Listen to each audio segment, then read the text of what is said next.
అయ్యో మా అన్నయ్యకే ఓటించా చెప్పచ్చు బాగా సపోర్ట్ చేసి అన్నయ్యని అక్కడ నిల్చోబెట్టారు. కంపల్సరీ మేము అదే కష్టపడతాం. మీరు కూడా మీకు ఇంకో 10 మంది చెప్పి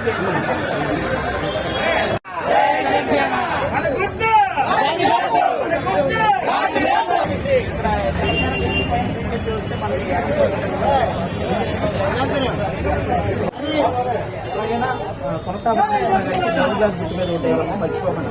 అలాగే పైన సీఎం రమేష్ గారు బీజేపీ, ఆయనకి కమలం గుర్తు మీద ఓటేయాలా.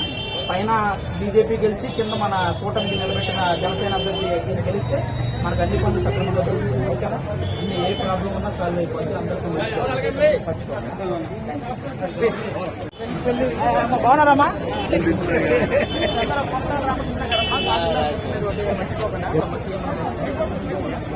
అవన్నీ కంపల్సరీ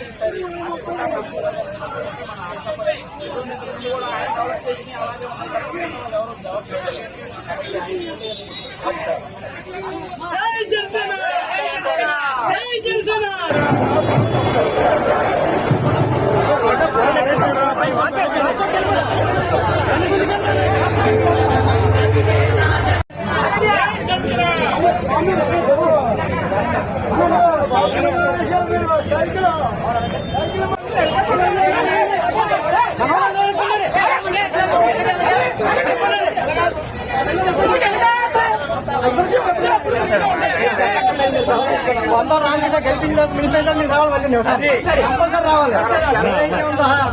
జై జనసేన.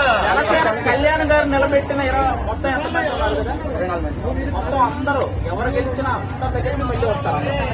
గెలిచిన ప్రతి ఒక్కరి దగ్గర ఈసారి మ్యాక్సిమం అందరూ గెలుస్తున్నారు. ఎందుకంటే పవన్ కళ్యాణ్ గారు 10 సంవత్సరాల నుంచి ఆయన పడ్డ కష్టం మనందరికీ అంటే అందులో డౌట్